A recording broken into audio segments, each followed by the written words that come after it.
Bueno, voy a hablar sobre el 11 de septiembre de 2001 y en ese tiempo yo tenía 14 años y las directoras de la escuela anunciaron que había un ataque de los Torres Gemelas en Manhattan por un avión. Y inmediatamente yo estaba pensando en mi familia, mi mamá y mi papá específicamente. Mi mamá en ese momento, ella trabajaba en, o sea, trabajó casi cerca, como 3 bloques de los Torres Gemelas. Nosotros en ese momento no podíamos contactar a nuestros padres porque las líneas de comunicación hasta las 4 de la tarde, antes de que los directores sabían qué podían hacer con los estudiantes, porque eran 200 de nosotros que no sabíamos dónde estaban nuestras familias, porque la mayoría de las familias, aunque nosotros vivíamos en el Bronx, la mayoría de las familias trabajaron en Manhattan. Y no sé, fue un día muy difícil porque los métodos de transporte no estaban funcionando, o sea, el autobús, los trenes no estaban funcionando normalmente. Entonces la mayoría de nosotros teníamos que caminar a casa o buscar un carro o un taxi a ir a nuestras casas. Y en las edades de 14 y 15 no teníamos plata para ir por taxi. Entonces en ese día yo caminé desde mi escuela hasta mi casa, que fue 1 hora y media para llegar a casa. Y cuando llegué a casa, mi mamá no estuvo ni mi papá. Y yo no tenía ningún método de comunicación para llamarles. Entonces tuve que esperar. Y yo esperé hasta casi las 8, 8:30, hasta que llegó mi mamá. Y cuando llegó mi mamá, ella empezó a llorar, yo empecé a llorar porque yo en ese momento yo pensé lo peor, y pensé que mis padres habían muerto. Todavía mi papá no podía comunicar con nosotros. Entonces mi papá, o sea, tuvimos que esperar 2 días de llamar y llamar y llamar y no contestar. Y después de 2 días mi papá dejó un mensaje, un voicemail, para que oigan todos que le llamaron. Y dijo que dejó un mensaje diciendo que estaba bien y estaba vivo. Entonces desde ahí yo aprendí que mi papá estaba vivo en ese momento y me puso muy feliz porque sabía que mi papá estaba bien, pero él estaba ayudando los, las víctimas y los que estuvieron ahí. No sé, la ciudad fue muy, los sentimientos fue muy raro. Nadie podía hablar o comunicar cómo se sentían, pero fue un momento que todos iban a poner en sus recuerdos para siempre. Hasta ahora, yo cada 11 de septiembre, yo siempre recuerdo dónde estuve, cómo sentí y, y todos. O sea, fue un día muy fuerte para todos, para todo el mundo, pero especialmente para los que viven aquí en Nueva York.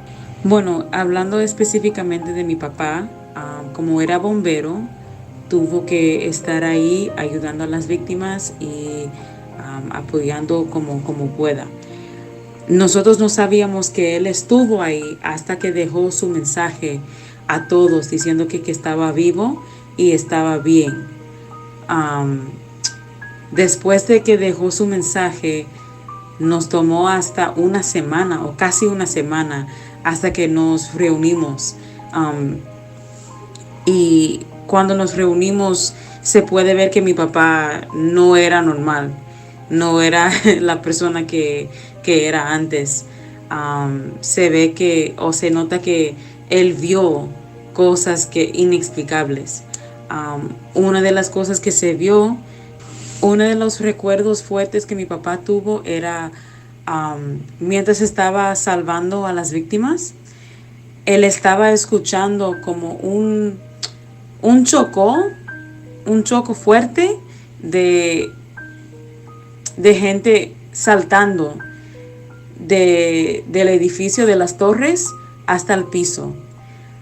Y eran las personas que no podían estar salvados de las bomberas, que querían escapar y no tenían ayuda. Tenían que saltar y desde ahí se murieron. En ese momento mi papá siempre decía, desde ese día, siempre nos decía que eso fue su peor día o peor momento como una persona, no solamente un bombero, pero una persona.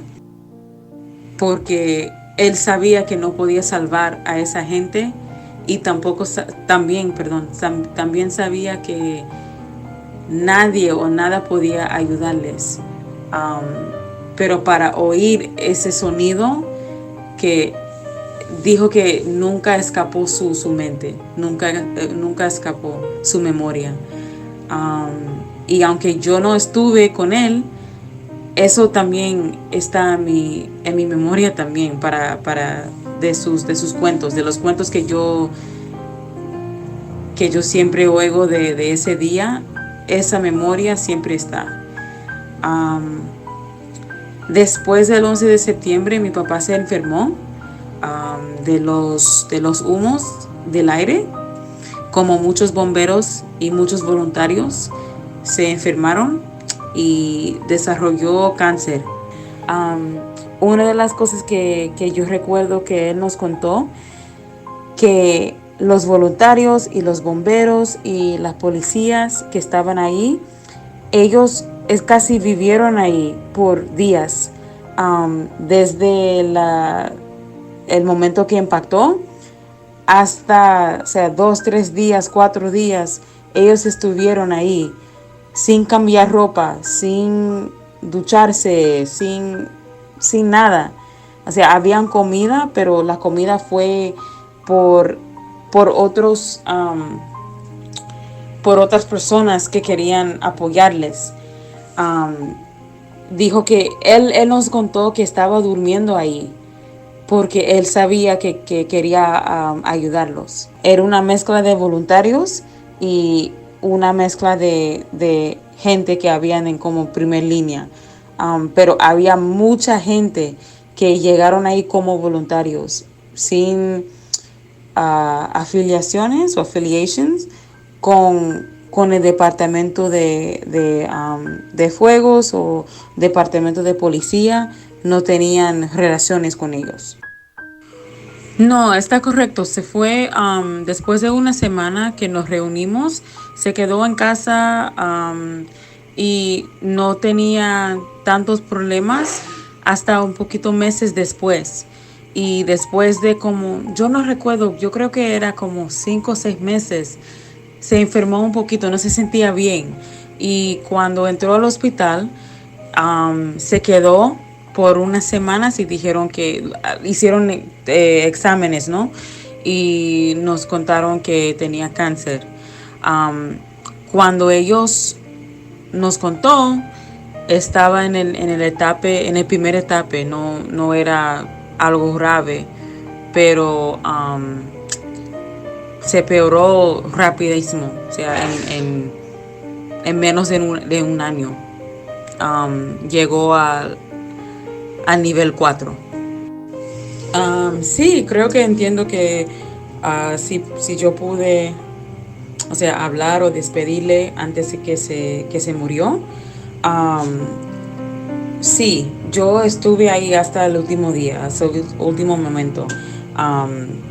Yo y mis hermanos y mi mamá, todos, porque ya como, o sea, eso es otro tema, es otra conversación, pero nosotros estuvimos ahí para despedirle y hablar con él, aunque él no podía hablar en ese momento, nosotros podíamos um,